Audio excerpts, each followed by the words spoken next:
katong kaganiya day guys. Katong nag-vlog na kanya 5:59 PM. Part 2 afternoon dito siya. Sorry 8:50 PM, July 13, 2025. Kasi part 1.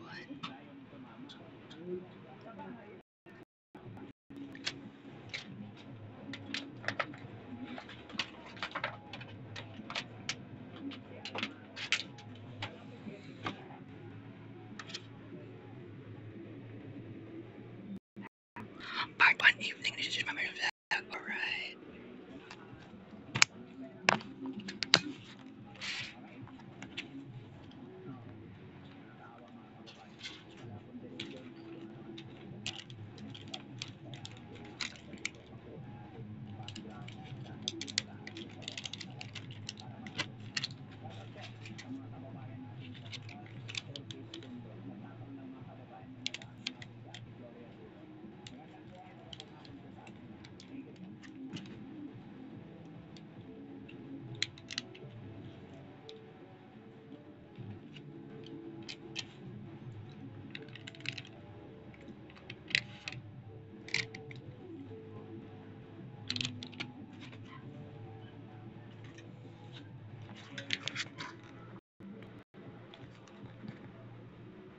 Yapak.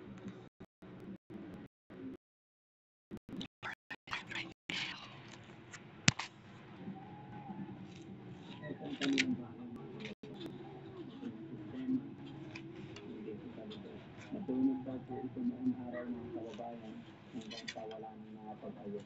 Maraming kayo dati na mga negosyante, mga ganit na mga kababayan. Then, pag marumi na, basta. Baho pag nagkanon. Di pag init ng sudaan. Natumba yung kandila.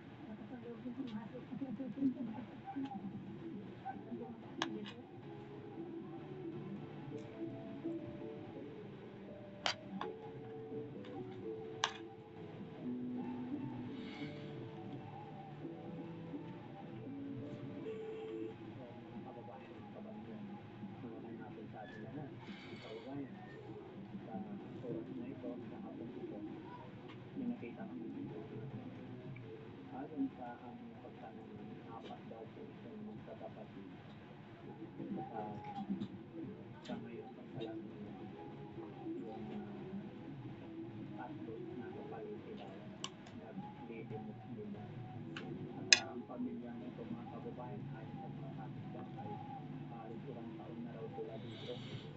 Bahay din daw ito sa mga kamag-anak. Sa hindi pa masabi kung ang kadahilanan bakit nangyari sa kanila yung ganito. Hindi na sila marunong magluto, parang nakalimot na sila sa kanilang sarili. Although hindi pa natin alam dahil ating sinabi ng mga kamag-anak din. So ang nangyayari, sinaabot-abutan na lang daw sila ng pagkain. So mga kababayan, sa oras na ito, nakikita ko yung kanilang sitwasyon. Isa lang ang paraan na pwedeng maitulong. At yun din ang sinasabi ng mga kapitbahay ang mabigyan sila ng pagkain dahil hindi sila marunong magluto. Pero nagluto ng dalawang kasama ko mga kababayan si Kuya Rizky para pakainin namin yung nanay namin dito. At mga kababayan, nagpunta na kayo ng mga bibig na orwa at pasintabi ng mga kumakain. Hindi naman mga kapanood ng video. Dahil ayon sa mga kasamaan ko, hindi raw maganda yung amoy at saka pinanay. Ay talagang mga kababayan na nawawala na yung sila sa sarili. So sana may makapanood ito o makuha ng ating government, DSWD, para matulungan sa amin ang pamilya nito. Mga kababayan, para tuluyan at lubusan natin sila makilala, samahan niyo po ang meeting ko para kausapin sila at kasakali may maitulong ang tingnan nila. Let's go. Hi! Kumusta ka, Nay? Anong pangalan ni Nanay? Nanay? Nanay Kikna, ilang taon na po kayo, Nay? Nay, bakit basang-basa na yung pinarurunan nyo? Hindi kayo makakagyan. Bakit?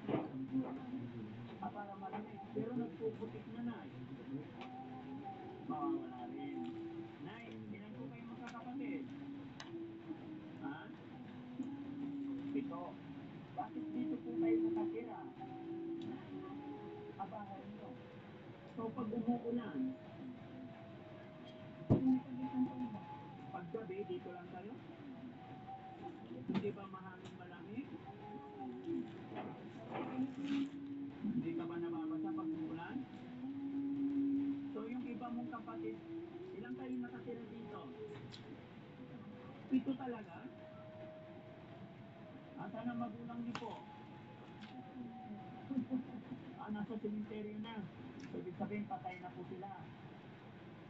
Mga kamag-anak niyo, sahin niyo. Hindi niyo kilala. Yung mga kaawa, mga kababayan, parang yun, siguro sa problema. Pero hindi po ito yung huli mga kababayan. Kumbaga, umpisa pa lamang po ito para malaman natin kung ano mga punot dulo kung bakit sila nagkaganito. Nay, kumain ka na ba? Hindi ka pa nanunghalian? Tapos tanghalian, wala pa. Ba't parang, kaya pala parang nanginginig ka na eh. Nagugutom na. Nakakaawa naman. Where is this? Pakiayos mo. Doon ka po. Sige na, ito lang muna yung pagpasinta mo muna yung nadala ko ha. Yung mukha nang dito si mama. Pakainin natin mga kababayan. So, 4 yung dinala ko mga kababayan dahil ayon sa aming napagtanungan, 4 sila magkakapatid. Pero gaya ng sinabi mo na, yung nasa... Ano ginagawa ng mga kapatid mo sa ano? Opo. Nagtitinda. Ano tinitinda? Hindi na ko siya. Sige ba ito? Then, paparas ka na. Oo.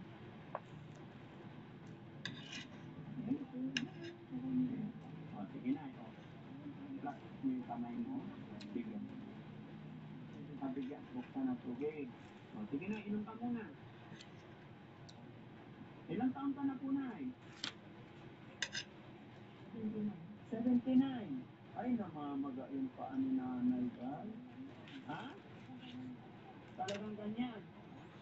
Thank you, Lord. Ano po nilagay? Ha? Gamot.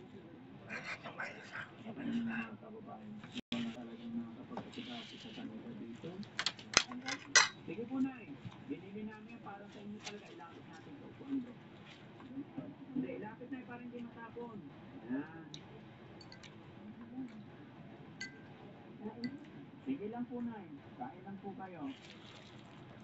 Wala si nanay mga kababayan, wala na comfort. Wala na damit pang ibaba. Pinagpan na lang. Oo. Namamaga na yung paa ni nanay. Talagang ganyan. Sige lang po na eh. Ito ang kanilang bahay mga kababayan. Ito yung sistema. Hindi ko sa likod. Puno na ng kalakal. Wala na sa amin.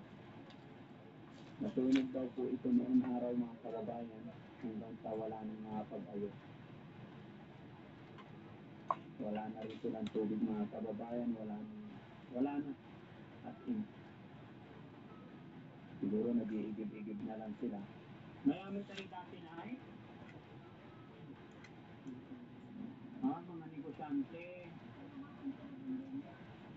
La Condena.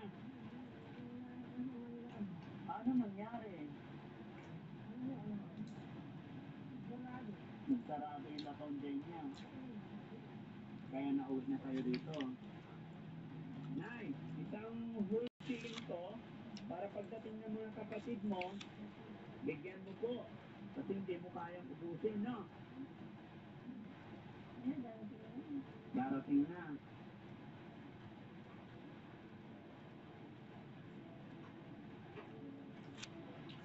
Nakakaawa yung ganito. Nay, may anak ka po ba? Dalaga? Nasaan po? Anak niyo po? Ay, dalaga po ikaw. Hindi ka nagkaasawa. Yung mga kapatid mo, Nay, sabi mo kasi 4 kayo dito. Wala ba silang mga anak? Para makatulong sa inyo? Yung mga damit nila mga kababayan. Ganyan, pag marumi na, basa. May makina yung kababayan, pag nagdodumi, dyan na rin sa ilalim. So, ay hindi po, Nay. Hindi po, nadaanan ko lang itong sabing-sabing ninyo. Kaya ako'y nagtanong sa kapitbahay, paano kayo nabubuhay dito, Nay? Kayo hindi na po kayo nakalataan. Nakalataan din.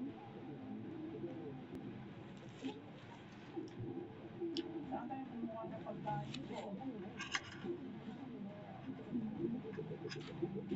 Yung ulam na kain ka po? Yung ulam po, lakihan mo para lumakas ka pa?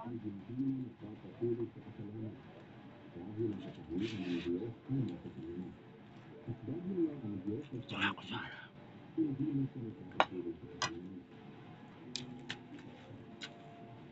Bakit nga pa may mga ganitong sinari mga kababayan mo? Yun po, gusto kong itanong sinagot na ni Nanay. Bakit may mga ganitong nakikita tayong sinari? Masasabi nga po ba talaga natin yung kapalaran? Nay, bakit mo nasabing kapalaran? Alin po? Hindi ka ba nahihirapan dito na? Wakatila for this. Wala kang anak. Sabi mo, wala kang asawa. Ha? Kailangan mo ng radyo. For this one, another wakatila. Kunyan ako na inuhod. Metformin 500 mg.